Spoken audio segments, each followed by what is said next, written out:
はい、どうもこんにちは。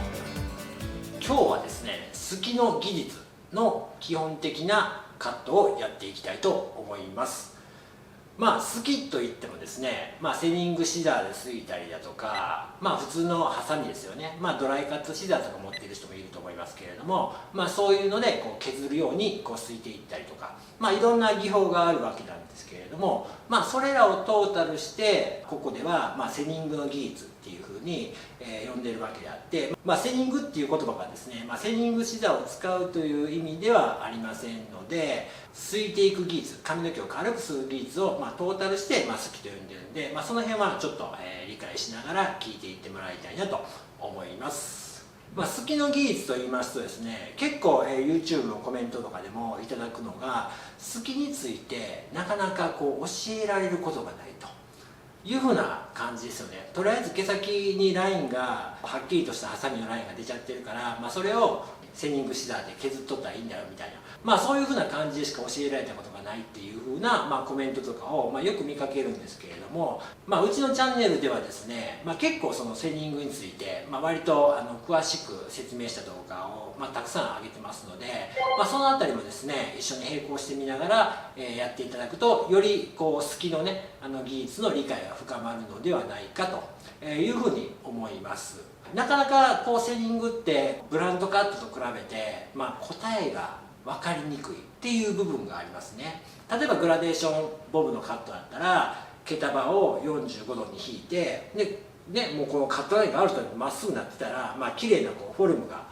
出るっていう風な、ところがあるんですけどね、特にウィッグの場合はもう本当にそうなんですけど、セリングっていうのはいつ終わったらいいのかもわからないし、カットラインも、なかなかねこう毛束を引き出して見えるもんではないんで、正解が分かりにくいっていう風な部分があって、だからこそなかなかこう理論化されてないっていう風な部分があって、でなんとなくみんなこう感覚でやってしまうっていう風なところがあるんですけれども、ある程度こうセリングっていうものはこういうものだよっていうふうに今現段階で分かっていること、もう本当にこう物理的にこう証明されていることが割とたくさんありますので、そのあたりのことを説明しながら、カット始めたばかりの人たちのためにね基本的なすき方っていうのを今日はねやっていきたいなというふうに思っております。でですね、すきの技術の種類なんですけれども、大きく分けると、こちらの4つになると思いますね。で1つは、セリングシザーですいていくっていうことですね。いわゆるすきばさみっていう風なやつですけどね、僕のすきばさみはちょっとこの串刃の方がちょっとチタンコーティングが入ってるんですけれども、これはですね、20目、20% スケール、セリングですね。でそれをですね、僕はこちらの銅刃が串刃になるようなこの逆刃仕様で使用しています。でこういうふうにですね、銅刃が本刃になるようなね正刃で使用するパターンと、このように、僕はこっちがメインなんですけども、ひっくり返してこの銅刃がこの串刃で使用するパターン、この逆刃仕様っていうように言うんですけれども、2通りあるんですけれども、この違いに関しても割とあるんですが、この違いに関してもですね、他の動画で説明していますので、概要欄に貼ってますので、そちらをご覧いただければいいかなと思います。僕はですね、20目の 20% スケルセニングを逆刃で使用しているというふうなことですね。で20名の 20% っていうのが、大体一般的に売られているセニングの基本的なパターンになるんじゃないかなというふうに思いますね。20% より少なかったらちょっと透けないセニングだし、20% より多かったらかなり透けるセニングっていうふうになると思いますね。で20名より少なかったら少ない目であって、20名より多かったら、ちょっと多い目っていうふうな感じになると思いますね。で、目の数が少なければ少ないほどちょっとこうピッチがでかくなるね。すくとことすかないところにもピッチがでかくなるんで、ちょっとこうメリハリがつきやすい、束が出やすいというふうな感じになりますね。で目の数が多くなればなるほど、ちょっと柔らかいラインが出るというか、毛先をこうぼかしたりとかでするにはすごく目が多い方が、適してるかなっていうふうな、そういう違いは、ありますけれどもね。一般的に売られてる基本的な形が20名 20% っていう風な感じなんで、僕はこれを使用しています。であとはですね、この、僕は個人的にスライド系って呼んでるんですけれども、毛束の上を滑らすように削っていく方向ですね。毛束の上をハサミを滑らすように削っていくやり方ですね。だからハサミは開閉しきらないパターンが多いですね。こういう感じね。後でまた詳しくやりますけども、それをスライド系で、ストローク系ですね。ストローク系、こういうふうな感じでハサミを細かく開閉しながら、細かく切っていくっていうふうなものですね。ラインが出ないように細かく切っていって、隙間を空けていくっていうふうなストローク系で、あとは毛先に対してこうチョップカットですね。こうやってこういうふうにチョップで縦にハサミを入れて、毛先のハサミのラインをぼかしていくっていう方法、これはありますよね。でこれも一つのそのセニングっていうかすきの技術のうちの一つになると思います。でこれらによって質感の違いっていうのがかなり出てくるというふうなことですね。束感とか、ツヤ感とか軽さの違いとかっていうふうな質感の違いっていうのがかなり出ているということなんですけれども、これらは全てすく技術、セニング技術なんですけれども、これら全てに共通していることがありますね。共通していることが。でそれは何かと言いますとですね、全ていろんな技法でやっていく、切り方もちょっと違うんですけど、質感も違うんですけれども、これら全てのカットはですね、ラインを切るカットじゃないですね、長さを切るカットじゃないですね、毛束の内側に隙間を開けるカットですよね。わかりますでしょうか。例えばこう頭皮があって、でここから毛束がこういうふうに伸びてきているとしたらですね、これら全てのカットはですね、この毛束の中に何かしらの隙間を開けていくというカットになります。ここのラインを切るカットではございません。ましてやここの毛束の外に何かをできるわけではありません。ここに毛がないですから、ここに何かをできるわけではない。この毛束の中に隙間を開けるカットなんですよね。確実に隙間が開きます。いや僕のカットは、僕のストロークカットは隙間開かないんだよみたいな、束だけ出て全く木を切ってないんだよ、そんなわけはないんですよね。必ず切ってます。だから必ず何らかの隙間を開けてるんですね。でこれを僕はですね、中のカットっていうふうに、呼んでますね。つまりセニングというものは何ですかと、すきの技術全体これ何ですかって言ったら、毛束の内側に隙間を開けるカットなんですよ。今までベーシックカットでは、ほとんどの説明をですね、外側のカットですね、どういうふうな角度で切りますか、髪の毛を引っ張り出した時にどういうふうなラインになってますか、でその角度をどういうふうに組み合わせますか、ネイプ、ミドルセクション、トップっていうふうにどういうふうに組み合わせたら最終的に髪型はどういうふうな形になるんですかっていう説明をしてきましたね。セニングはその概念じゃないんですね。それらで作った、外側の、いわゆる展開図ですね、展開図のバランスの中側にどのように隙間を開けるかっていう技術なんですよ。ここの視点をですね、まず持ってもらいたいと思いますね。ここの視点を持たずに何かしらのこの技法ばっかりで質感を出そうとすると、これはですね、ちょっとエラーが起こってしまうかもしれません。どんなカットだったとしても展開図の中に隙間を開けることに過ぎないんで、それ以上のことはできないんで、その隙間の開け方をどうしようかっていうのがセニング技術の基本になります。だからまずはこの概念を覚えとってもらいたいなというふうに思います。じゃあなんですくんですかっていうふうなことなんですけどね。セニングの狙い、セニングの狙いというものは、例えば、重たいから軽さ出しましょう、で毛束感出しましょう、ハサミのラインがパツンと出てるからちょっと柔らかいラインにしましょう、パツンと出すスタイルもありますけどね、柔らかいラインにしましょう、毛先の質感を整えましょうっ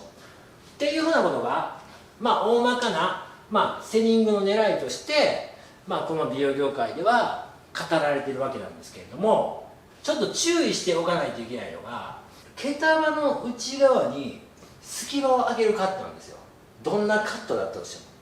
どんなカットだったとしても毛束の内側に隙間を開けるカットである以上、すくということはですよ、ブラントでしっかりとしたフォルムを作ったものに対して必ずすくことによって、多くすこうが少なくすこうが、どんな技法を使おうが必ず何かしらのフォルムの変化を生み出すってことなんですよね。質感だけじゃないんですよね。質感カットといって質感だけ出したとしても必ず何かしらのフォルムの変化を生み出す。だからここを知らないといけないですね。でブラントで作ったフォルムの形っていうものを大きくセリングで崩してしまうとですね、つまりこのバランスが大きく崩れてしまうとヘアスタイルだとか質感だとか毛束感などが破壊されると、一気にバサバサっていう風な感じになっちゃうんですね。だからどういう風にすればフォルムが崩れないのか、逆にフォルムがどういう風にすれば良くなるのかっていうことを知っていくと、すきの技術の幅っていうのは大きく広がってくるという形になりますね。よく、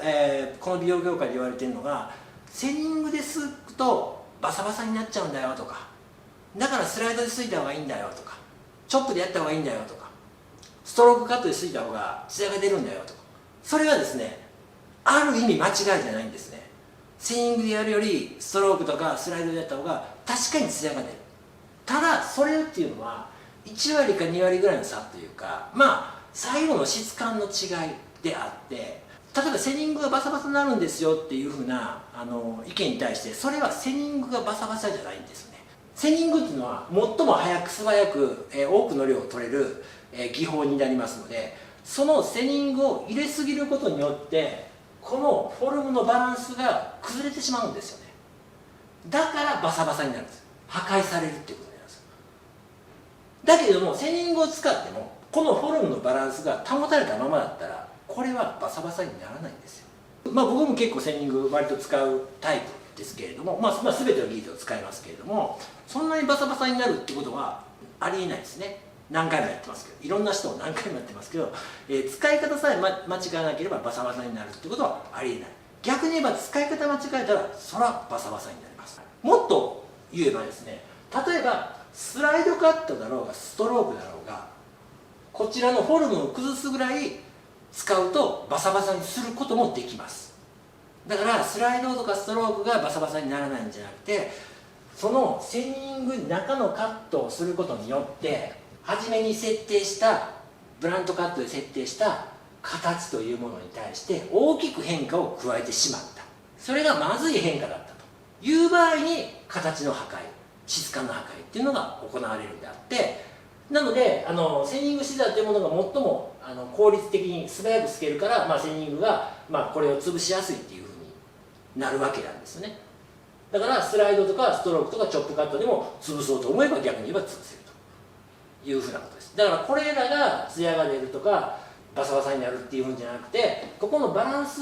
が崩れるからバサバサになるっていうふうなことなんで、このバランスをですね、覚えていくと非常にセリングっていうのがうまくなりやすい部分ですね。で今日のところはですね、このバランスについては、説明する時間はありませんので、こちらの、このセリングのバランスについてはですね、他の動画また概要欄に貼ってますので、そちらを参考にしていただければなというふうに思います。で、じゃあセリングに対してどういうふうにすいていけばいいのかっていうことなんですけれども、僕がですね初めてカットをした時にすき方っていうのを教えられたことがありますね。それはですね、こういうふうに切ったように毛先を引っ張り出してきて、同じとこすいたらここにラインがついちゃうから、これちょっとあんまりちょっと軽くセリング入ってますけど、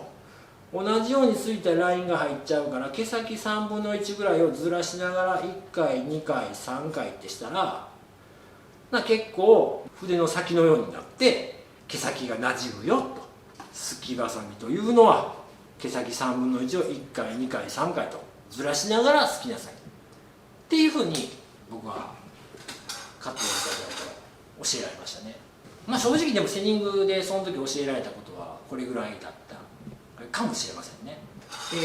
確かにですね、ある程度ナチュラルな感じで軽さを出したようなスタイルの場合、バチンとラインを決めるようなスタイルじゃない場合っていうのは、この技法っていうのは確かに非常に優秀な技法であって、ブラントカットでパスンとまっすぐ切ったラインをなじますのに毛先1、2こうずらしながら3回ぐらいやると、これ今でも十分使える技術ですね。はい、まあただ、これだけではね本当にこうセニングというものの効果っていうものを100% 発揮できませんので、うちのセニングではですねこういうことを考えてもらいたいと思いますね。毛束に対してどの位置ですね。こうどの位置っていうのは根元近くですか毛先近くですかっていうふうな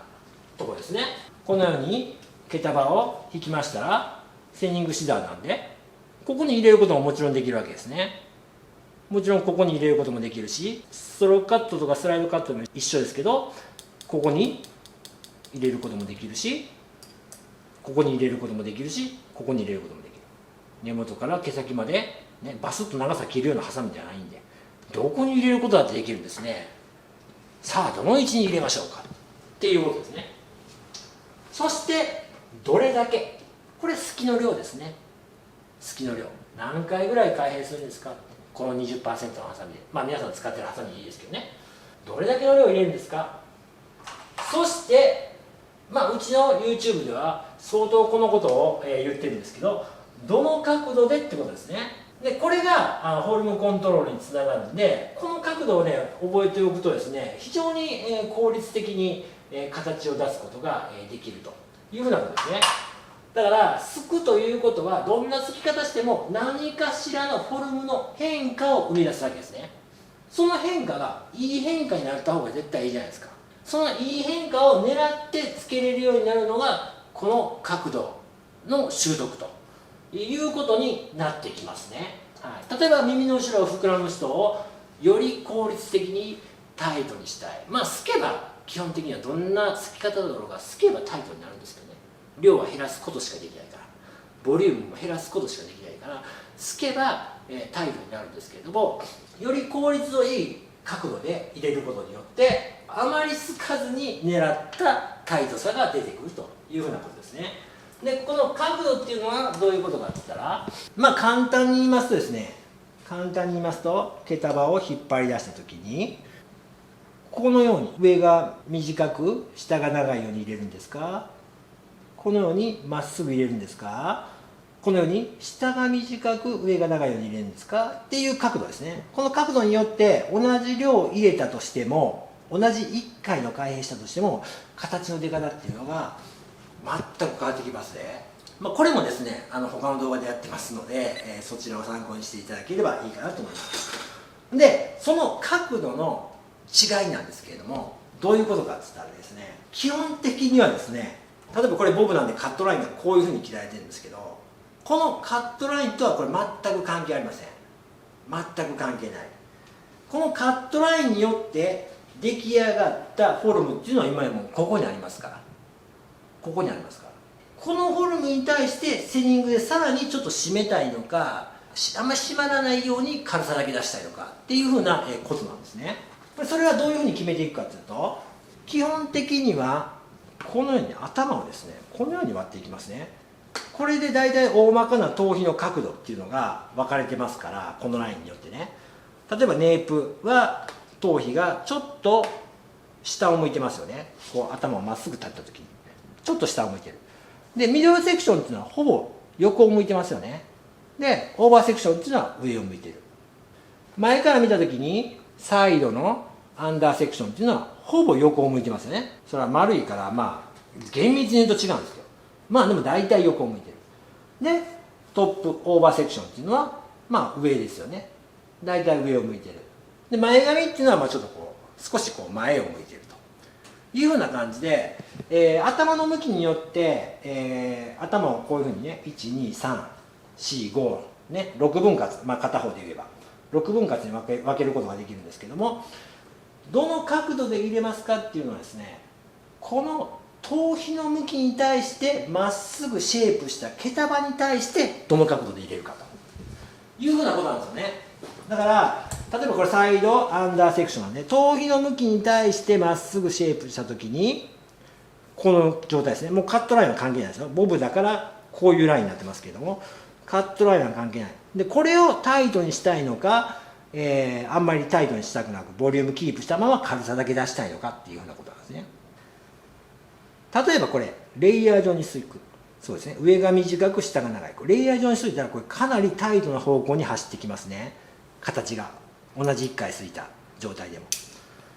それに対して例えばこれグラデーション上、下が短く上が長いようにすくとちょっとこうインサイドに入るというか、丸みが出てきますよね、丸みが。で例えばまっすぐすくと頭皮の向きに対してまっすぐ引っ張り出してまっすぐすいてくると、これがですねあんまり形が変わらないというふうな、違いがあるわけですね。でそうですね、セニングっていうのは、できるだけこう中の方からね、すいた方が、効率がいいんですよね、中の方からすいた方が。しかしながら中の方から例えばここですぎすぎるとものすごい短い毛がですね出てきちゃいますよね。例えばこれ連発ですぎすぎるとほらこんなに短い毛が出てきてもう立ってくるという状態になりますから、もうこれもうバランスの破壊になりますけどね、はい、だから立たない程度でできるだけ中の方からすいた方が効率がいい。それなぜなら中の方ですいた方が長い毛が取れるんで、より、素早く軽さ、狙ってる軽さに、近づけるというふうな、ことがありますね、はい、例えばこの根元から毛先までですね全くすかなかったら本数っていうのは変わらないですね。でも毛先で1回この辺で1回すいたとしても取れる毛はこれだけの毛が 20% なんですけれども、根元で1回すくと取れる毛はこれだけの毛が 20% 落ちますから、当然中の方ですいた方が長い毛が落ちる分、セニングの効率がいいというふうに言えますね。だからといって中ですばっかりすいてたらいいっていうもんではございませんが、今いろんなバランスがあるんですが、その辺は、ちょっと今日はそこまで説明しないですけども、ちょっと中の方ですいた方が効率がいいよ、なぜなら長い毛を落とした方がね、同じ例えば1回開閉したら10本落ちるとしても1センチの毛が10本落ちるよりパッとすいて10センチの毛が10本落ちた方が絶対効率いいじゃないですか。でも落ちた毛は同じ10本なんで毛先に残ってる本数ってのは一緒ってことになりますよね。言うてるように分かりますでしょうかね。はい、ということで、中の方をすいた方が効率がいいとは言えるんですが、その辺はですね、ちょっと他の動画で詳しく説明しているんで、そちらを見ていただければいいかなと思います。ということで、セニングをね、ちょっと難しく言っちゃいますけれど、セニングをこれから理解していく上でどこの位置でどれだけどの角度で進むのか、これに注目してもらいたいと思いますね。例えばベーシックカットで、僕がちょっとセニングをやってるシーンが多分映像として出てると思いますけれども、それを見ながらもですね、あれどの位置どれだけすいた何回閉したどの角度ですいた、こういう視点に見るだけでも全然理解の幅っていうのが広がってくると思います。そしてですね、これで8割方決まるんですよ、ね、これ全部あれですね、どういう隙間を空けましたかっていう説明に過ぎないですよね。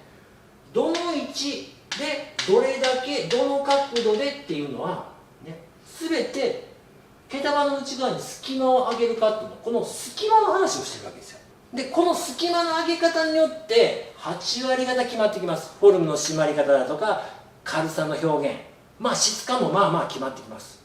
プラスですね、さらにここの残りの1割2割がですね、例えばスライドでやるのかチョップでやるのかストロークでやるのかっていうことで、最後の1割2割の質感っていうのが決まってくると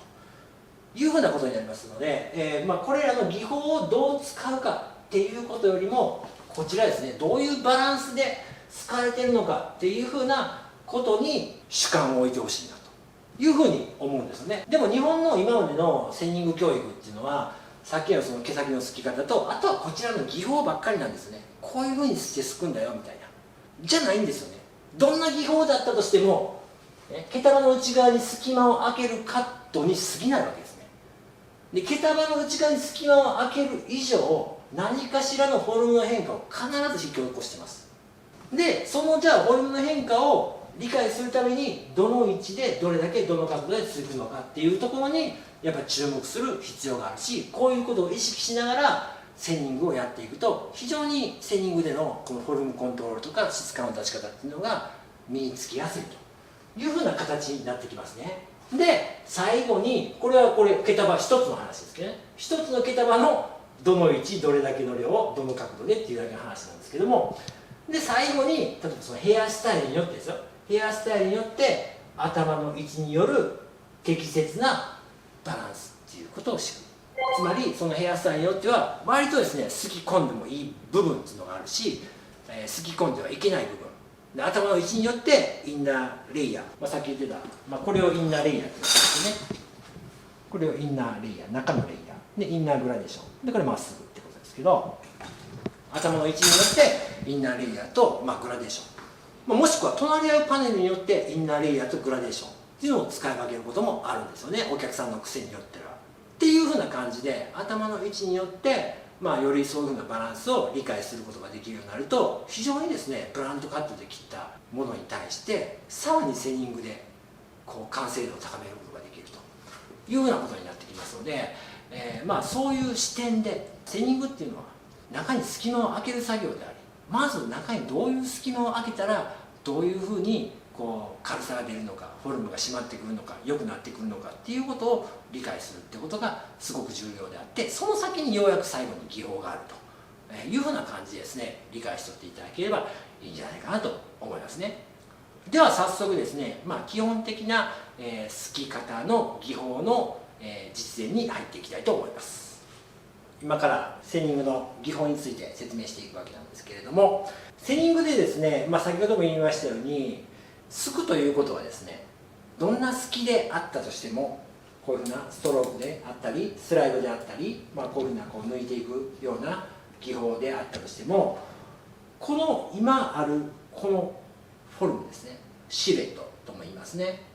このフォルムに対して何かしらの変化を必ず及ぼしますね。やっぱ髪の毛が短くなるっていうことはそういうことですね。髪の毛を切るということは何かしらの形に変化を及ぼすということは、これはね間違いがないことですね。で、すいていく上でこの形の変化を自分の思い通りにすることができればいいわけじゃないですか。じゃあ形の変化、そもそも形っていうのはじゃあどういうふうな仕組みになっているのかと言いますとですね、これはですね髪の毛の縦の重なりですね。縦の重なりによって形っていうのはできてるんですよね。つまり縦パネルの積み重なりによって形っていうのができている。例えばこのフォルムですね、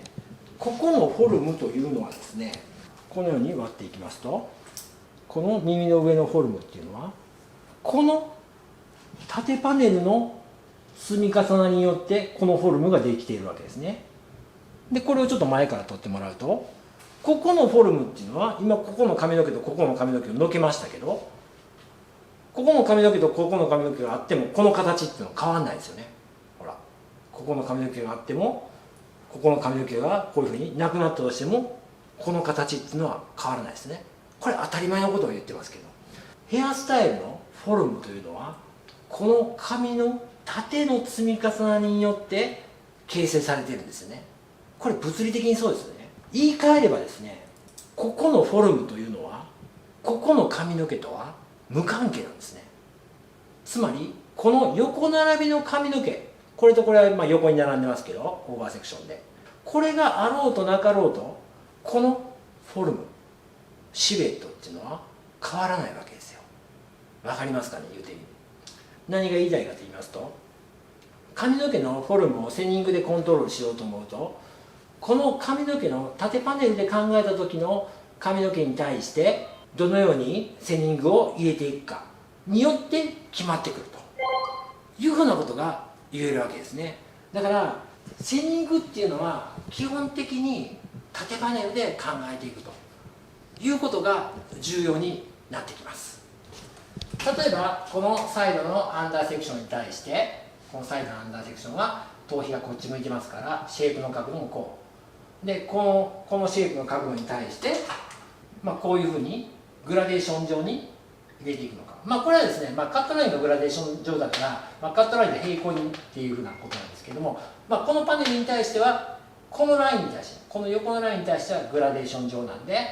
ちょっと丸みが帯びるというか、少しインサイドに入るような形になってくるというふうな感じですね。もしくはこういうふうにレイヤー状に入れていくのかっていうふうな違いがあるというふうなことですね。ここのオーバーセクションは頭皮の向きがこっちなんで、まっすぐの位置っていうのがまあこういう向きですからね、頭皮の位置、頭皮的に言ったら。だからこれに対してまっすぐなのかレイヤー状なのか、まあ、グラデーション状なのかっていうふうな、そういうふうな、セーリングの入れ方によってここのパネルのフォルムが変わってくると、この落ちた時のパネルのフォルムが変わってくるということですね。だからこのブラントカットとはもう全く別物だってことですね。だからそのブラントカットで出したフォルムに対して、もうちょっとタイトにしたいのよね、もうちょっと丸み出したいのよね、あんまり形変えずに軽さだけ出したいのよねっていうふうな判断でこのセニングのラインっていうのが、まあ、決まってくると、いうふうな形になりますね。まずそれを一つ覚えておいてもらいたいと思いますね。ですから、セニングをやっていこうと思うと、まず一番初めはですね、こういうセニングシザーで覚えていくのがいいかなと思いますので、中間部分ぐらいにですね、トントンと、2発ぐらい入れておくという感じですね。はい、今ちょっとこれレイヤー状に入れましたね。レイヤー状。これがインナーレイヤーっていう考え方ですね。そしてセニングでまた頭皮と同じ方向に引っ張ってきて、今度はグラデーション状に入れてくる。これがまっすぐですから、頭皮に対してまっすぐ。だからちょっと歪ましたグラデーション状になりますね。はい、こんな感じです。これグラデーション状。で、これで丸みが出てくるという感じですね。で、頭皮に対してまっすぐすいていくと。まっすぐですね。はい、これカットライン関係ないですよ。まっすぐすいていく。そうするとあんまり形が変わらず、軽さの表現になると、いうふうな感じになりますね。で、こうやってフォルムをコントロールしていくという形になります。例えばオーバーセクションの場合で言ったら、ここで言ったら頭皮の向きがこうなんで、こうですね。で、これに対してレイヤー状、ちょっとタイトにしたい場合はレイヤー状にセニングが入ります。1回2回、中間ぐらいから1回2回みたいな感じで初めは入れていくといいと思いますけれども、こういうふうに全て縦パネルで考えてくるとセニングのフォルムコントロールが非常にやりやすくなってきます。例えばまっすぐですね。これまっすぐで、例えばこれグラデーション状だったらこうですね。はい、でグラデーション状だったらね、これちょっとこうやってちょっと入れにくかったりするんですね。はい、このように、これでも入れるんですけど入れにくかったです。入れにくい場合はですね、もうここなんかやったらもう横に引っ張ってまっすぐ入れていくと、これがカットラインがこうなってきますからね。上げたら結局ちょっとグラデーション入れたと一緒になるんで、だから、ちょっと丸み欲しいなっていうことだったら、もうこうやって横に引っ張ってこうやって入れたりとかしますね。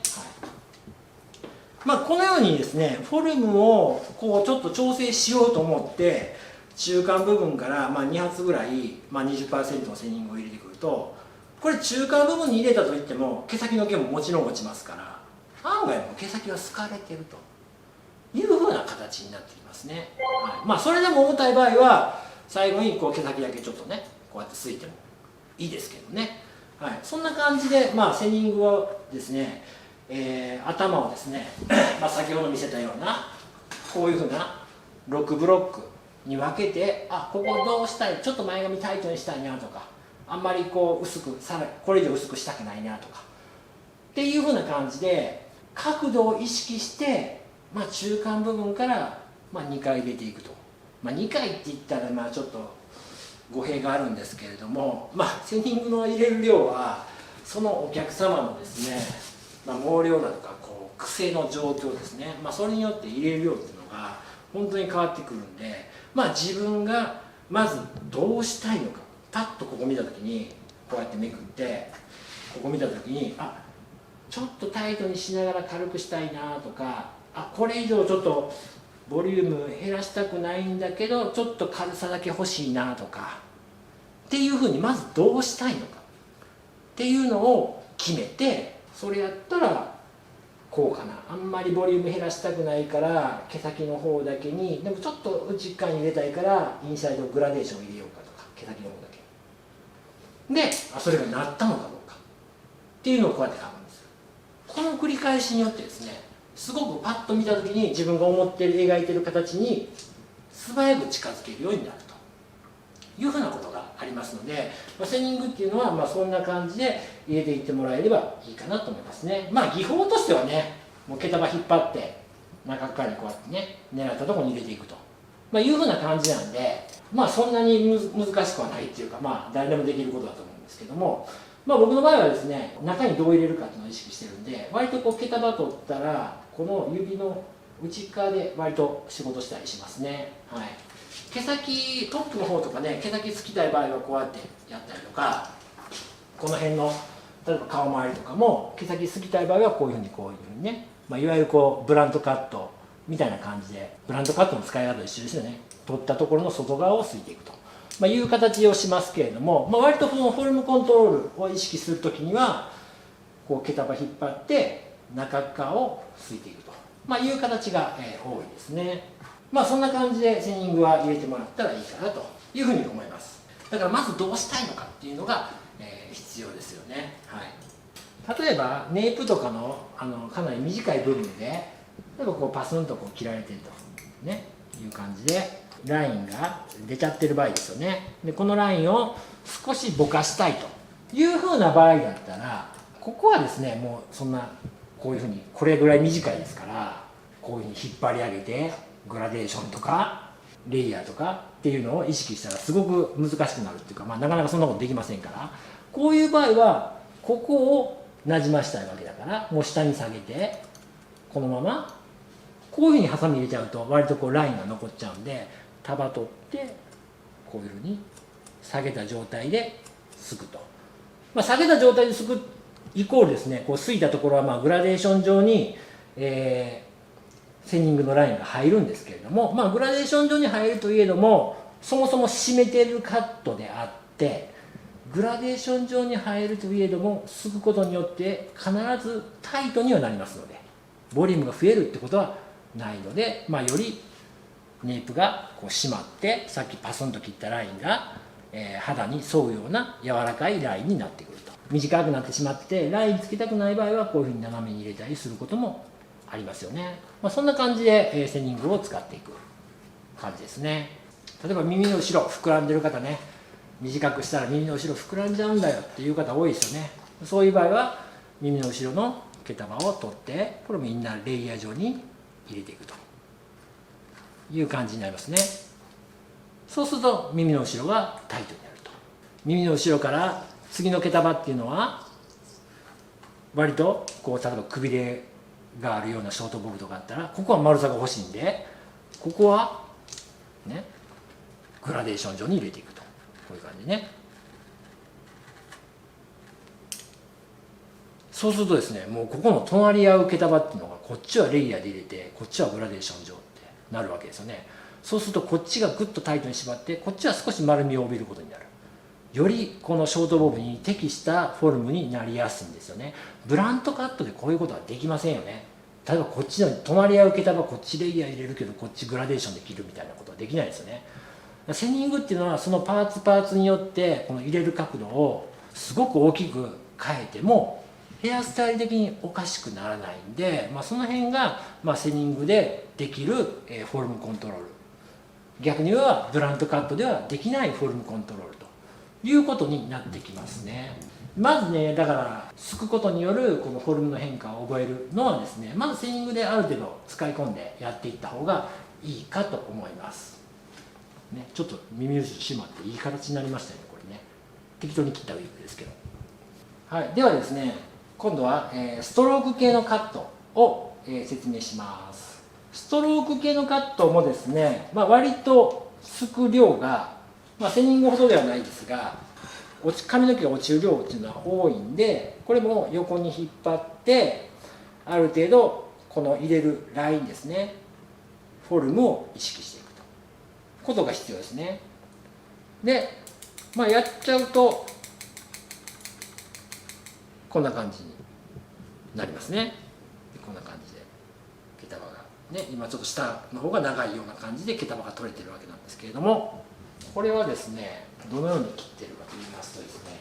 これドライカットシザーですね。はい、ドライカットシザーの方が毛先がちょっと滑ってくれるんで、ドライカットシザーの方が適していると思いますけれども、開閉している量は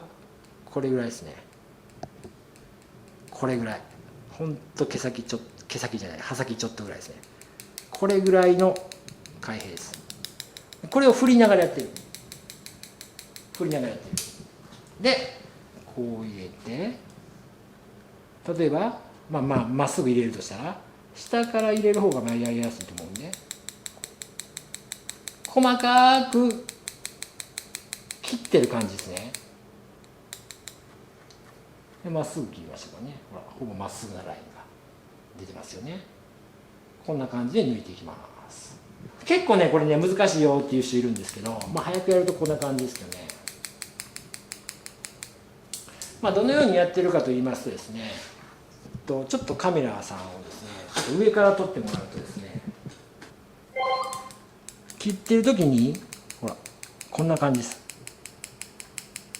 わかりますかね。この刃先がですね毛束の中をずっと外れないんですよ。甲は入ってないんですよね。ましてや甲も入ってない。毛束のこのライン、この繊維のラインの通りにハサミが動いてるんですね。でその中で細かく開閉していることによってああいうふうにこう毛が落ちてくるという形になります。それが一つのポイントですね。でもう一つのポイントは、こういうふうに毛束を取ったら毛束に対してハサミをこう入れないですね。こう入れてしまうと開閉の大きさがそのままプツンと切れてしまって穴が開いちゃうと、今ちょっと穴が開きましたけどね、こういうふうにねな感じになるので、ハサミを少しこうじゃなくてこう立てて入れましょう。立てて、もう超真横だったらなかなかちょっと切りにくいんですけど、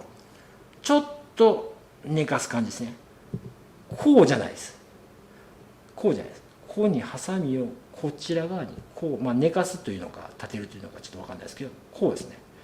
でちょっと斜め角度です。この角度がこうなればなるほど隙間が大きくなりますね。この角度が横になればなるほど隙間がちっちゃくなって、真横になるとねさすがにちょっと切りにくいんで、ちょっと斜めぐらいの感じですね。はい。で毛束の中をずっと動いている状態、上から見たら毛束の中を動いている状態で細かく開閉すると。細かく開閉する。そうするとですね割と、均等にっていうか、柔らかくこう切れると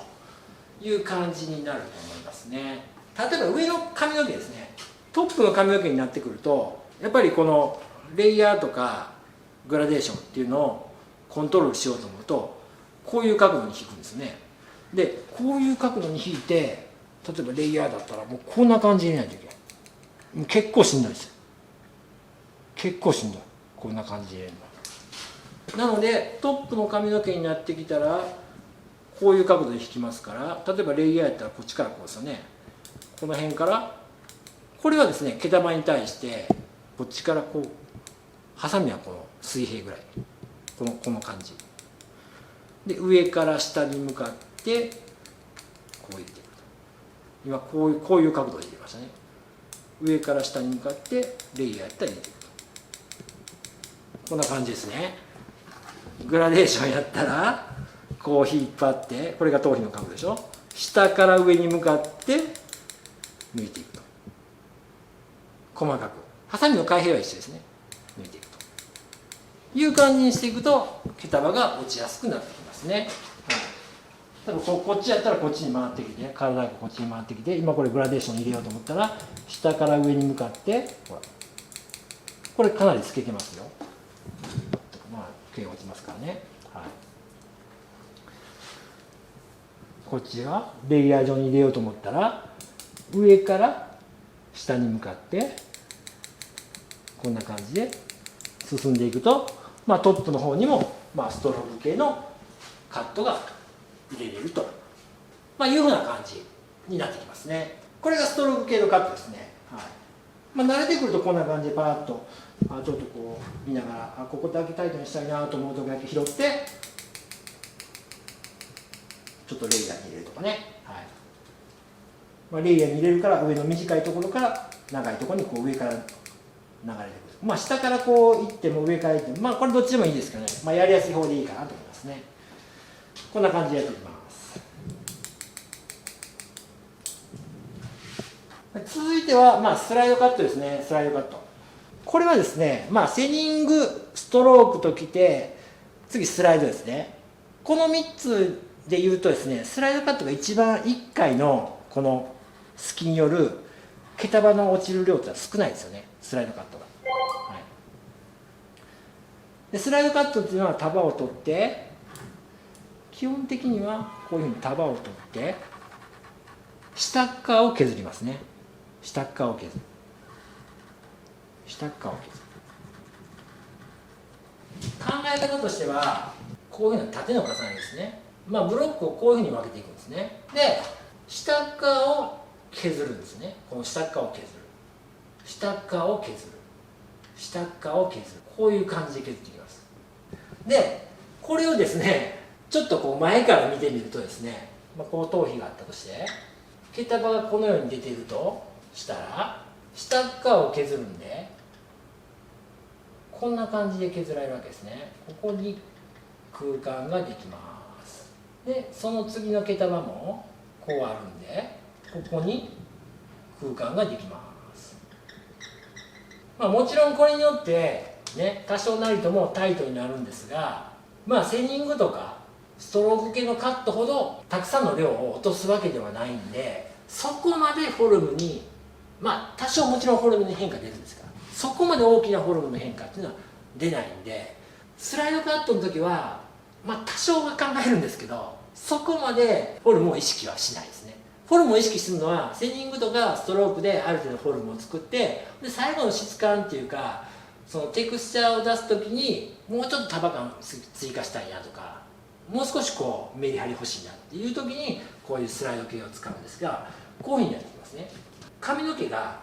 縦の積み重なりで、形が形成されているというふうに言いましたけれども、これはですね、まさにですね、この縦の積み重なりに対してあるとこないとこ、あるとこないとこ、あるとこないとこというふうに作っていって、これはっきりとした割とストロークとかセニングに比べるとはっきりとした空間を作りますので、かなり束感が出ると、いうふうなカットなんですね。はい、こんな感じです。なのでスライドカットをやっていこうと思うと、割とこう縦で割っていくんですが、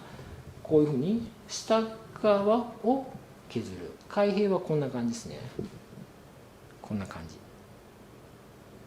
この一番ハサミがこう切れるところを使って、わかりますか？例えば硬い段ボールかなんかを切るときにこうあんまりこう先の方でやらないじゃないですか。ちょっと根元の方の一番この切れるところでやるじゃないですか。その辺を使ってこのように削っていく、削っていく。でこの毛をのけておいて、この下の束ですね、これをまた拾い上げて、でこういうふうに削る。でまた拾い上げて、で下側を削る。ちょっと今これもすかれちゃってますけどね。で拾い上げて下側を削ると。でこうやって下までいくと。下側を削る。そうするとですね、この縦の積み重なりに対してあるとこないとこ、あるとこないとこっていうふうな感じで隙間が空くんで、かなりこの束感の表現になるというふうなことが言えますよね。ちょっと早くやるとこんな感じですね。これもこういうのはですね、ちょっと練習してもらわないといけないですけどね。開閉は仕切りません。仕切っちゃったらパツンと切れちゃうんで、こういうふうな感じですね。で僕は引きスライドっつって、これ押しスライドね、押しスライドももちろんできるんですけど、こうやって押す時に切っていく、押す時に閉じていく方法と、引く時に閉じていく方法がありますね。で僕は基本的には引く時に閉じていく方法を選択してます。なぜかというと、引く時に閉じていったら、例えばちょっとこの辺に、例えばショートボブなんかでこの辺に短い毛作りたいなと思ったら、スライドしながらここでやっていくと、こういうふうに長さ切れたりとかね、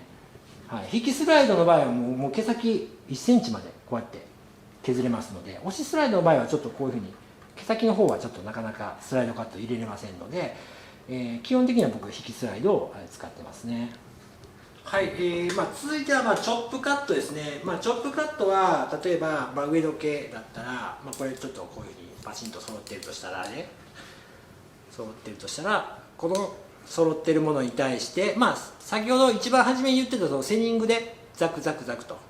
いうふうにすいて、まあ、毛先のちょっとブラント感を消すと、まあ、いう形なんですけど、これをチョップでやるという場合がありますね。このように毛束に対してハサミを縦に入れて、まあ、セニングで毛先をすくのと同じようなまあ効果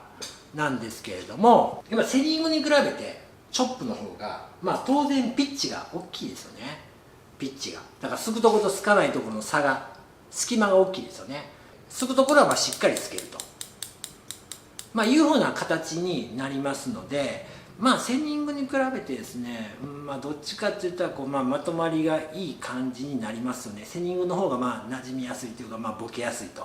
まあ、いう感じですね。チョップの方がよりこうまとまりがいい感じに、まあ、正直になると思いますね。はい、でもまああまりにもやっぱ髪の毛がすく量が多い時は、まあ、そのセニングとかでやった方がまあ早い場合もあるんですけども、このように引っ張ってこれを、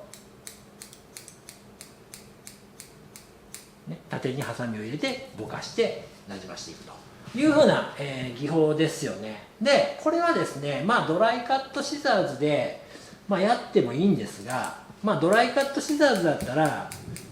まあ、ちょっとその抜いたところのラインがボケるんで、もう少しそのメリハリをつけたこの隙が欲しいんだという場合はですね、別に普通のブラントカットでやってもいいと思いますね。はい、ちょっとこれも好かれちゃってますけどね。はい、まあこういうふうに揃ってたとしたら、普通のブラントカットでやってもより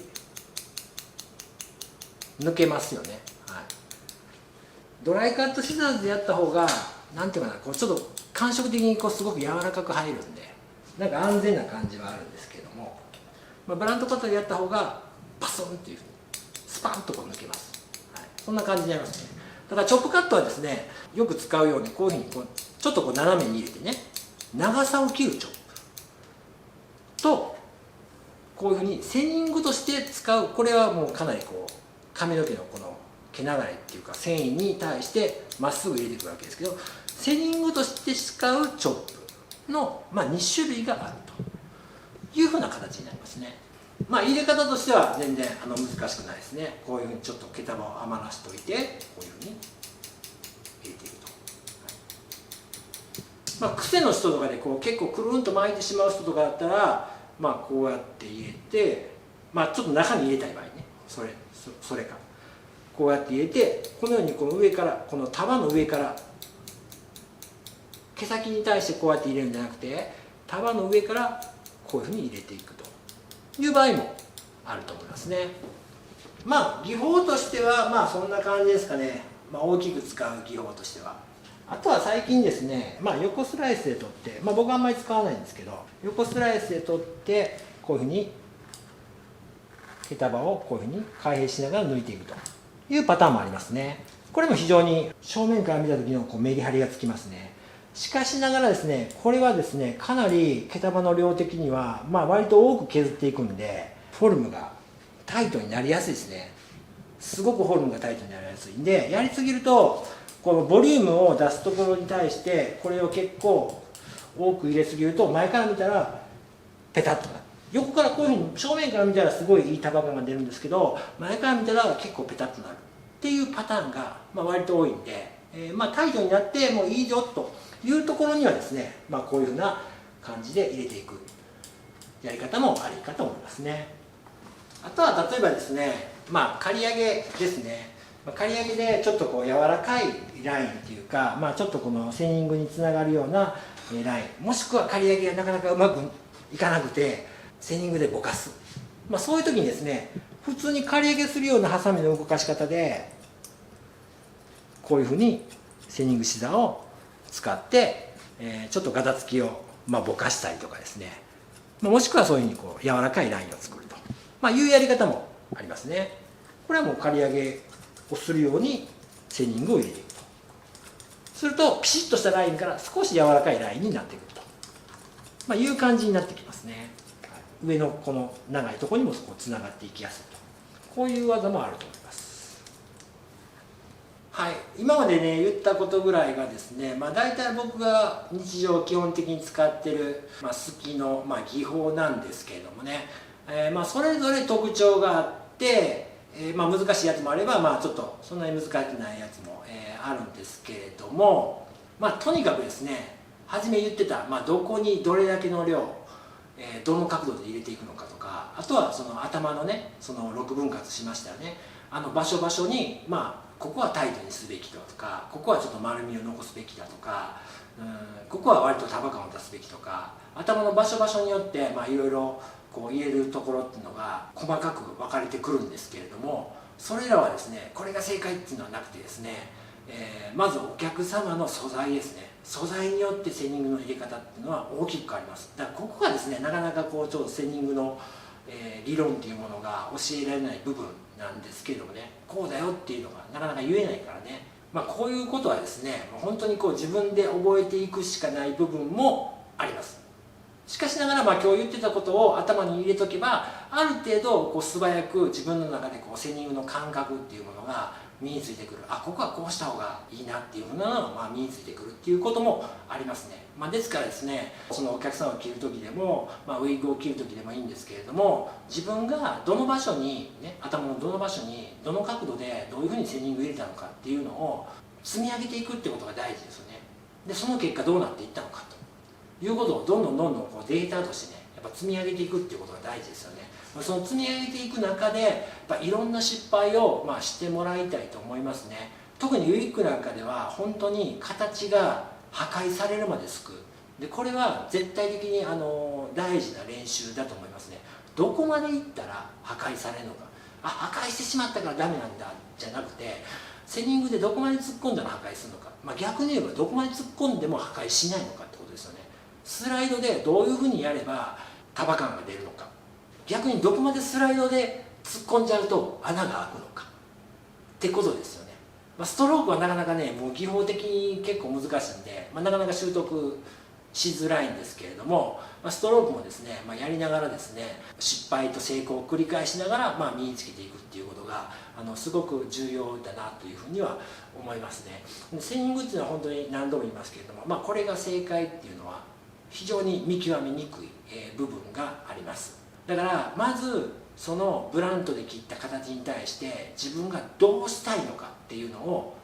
思って、どうしたいからこの角度で入れるんだと思ってすいてみる。でそれが実現できたのかどうかっていうのを確認する。この繰り返しでしかですね、やっぱセニングっていうのは身につかないんじゃないかなというふうには思いますね。技法じゃないんですよね。技法じゃない。絶対的にこの中のカットのまずバランス、こういうパターンの時はこれぐらいレイヤーインナーレイヤーを入れたらうまく収まるんだっていうふうな感覚が身についてくると、どんどんこうセニングがねうまくなってくると思うんで、ぜひですね、たくさん失敗しながら、ウィッグで言ったらたくさんウィッグを破壊しながらですね、覚えていただきたいなというふうに思ってます。ということでね、本当にこうざっくりとですが、セニングの基本について話させていただきましたけれども、詳しい内容の方はですね、割とですね、陣頭カットになってますし、僕の YouTube の方でね、もうセニングについてはもういろんなところで、かなり事細かく説明しているんで、そちらの方も見ながら、練習をしていってもらいたいなと思います。